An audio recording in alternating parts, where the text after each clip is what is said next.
Today, a jury returned 4 of 5 guilty verdicts on Michael Dunn. You may remember that is the man who opened fire on a car full of teenagers because of loud music and killed Jordan Davis. The one charge they were not able to come to a conclusion on was the actual murder charge. They were told they could do murder in the first degree, second degree, and I believe manslaughter, and then the jury could not agree on a decision. The judge declared a mistrial in that particular charge. The prosecution intends to try him again. But he was found guilty of attempted murder and discharging the firearm, which means he faces between 20 and 75 years behind bars, even if they never come to a conclusion on the actual murder charge.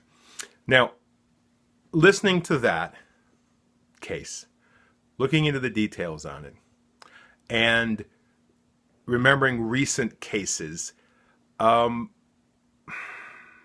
the fact that that case, there was the possibility in Florida that he could have claimed stand your ground, which he didn't, but he did claim self-defense. He claimed that he was in fear for his life, and that he said he saw what he thought was a shotgun, and so he was feared for his life. So I wanted to have us look at, everybody debates the stand your ground law. I want to talk about before you have to stand your ground. I am a gun owner. I have a CWP. I do carry. I believe in the right to defend yourself. But there's something here that I think we're forgetting. And I think if you take a good quality CWP course, the first thing they're going to tell you is the use of the firearm is the last possible option. Avoidance of a situation and de-escalation are paramount. But if we look at these recent cases, the idea of stand your ground, there's things that happen before it. And there's things I think needs to change the way people think. I think Don Lemon from CNN said we need a mind your own business defense before you get to stand your ground. And that's something that I'm wondering about. There seems to be, in most of these cases where there, in my opinion, are questionable stand your ground attempts, there is a feeling of entitlement by the people who are carrying the gun. I'll give you an example. In this case with Michael Dunn, he and his girlfriend pulled into a convenience store. They were going, I don't know what they were getting, whether they were getting gas or going into the store or whatever. But when they pulled in, there was a car full of teenagers blasting loud rap music. As a matter of fact, I think the thing was he complained about that loud rap crap. I don't know. My first question is, what gave him the right, but the need to go tell those folks to turn their music down? Yes, it was obviously annoying to him. Yes, it bothered him. But first of all, it wasn't like he was at home and his neighbors were playing music and he couldn't go to sleep. He was running into a convenience store to buy something and leave. So why did he feel it necessary to tell those young people to turn their music down? Why not just go in the store, get your stuff, and leave? Mind your own business. Let's go back to another case.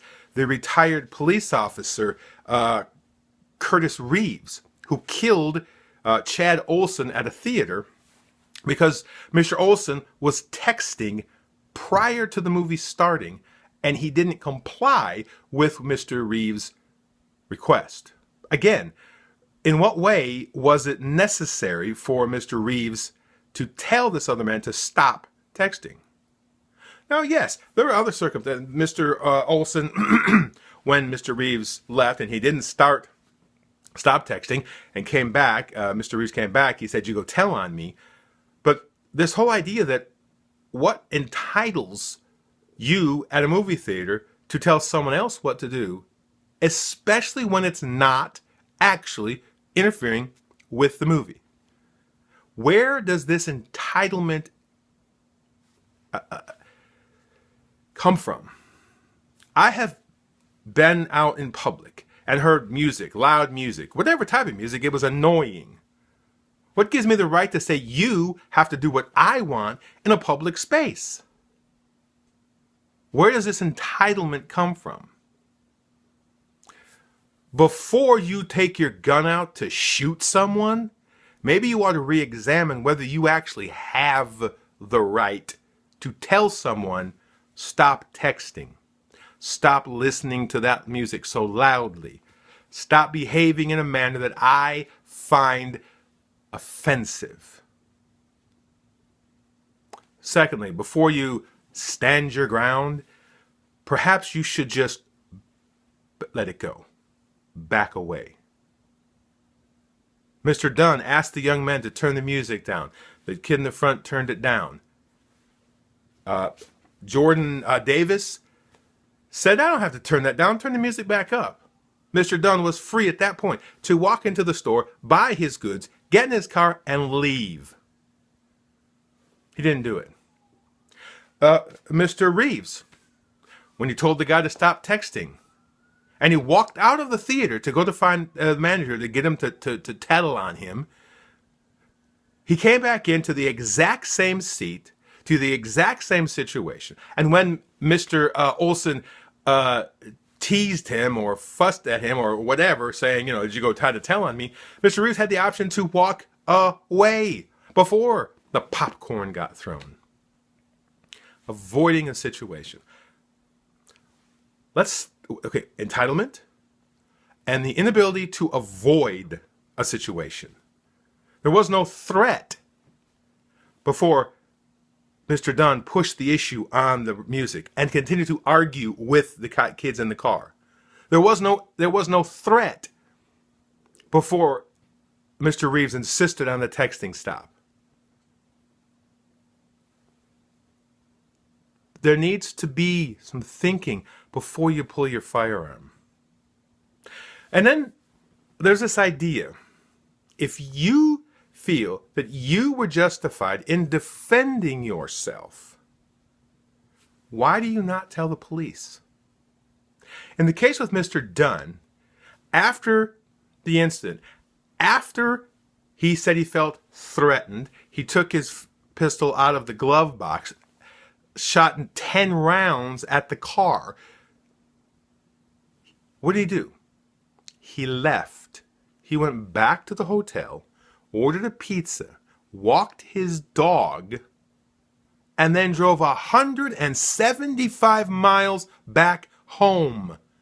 And only when he heard about the death of Jordan Davis did he call not the police where he did the shooting, where he was self-defense.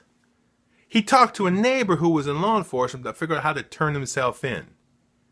The other case, where there was not the Reeves case, but another case where the man's daughter was coming home from the club and he went outside and he shot at 2 cars, which he said were, threatening him, but he ended up killing a guy in a 3rd car. He didn't call the police. If you're justified in what you do, you should be able to call the police with no problem.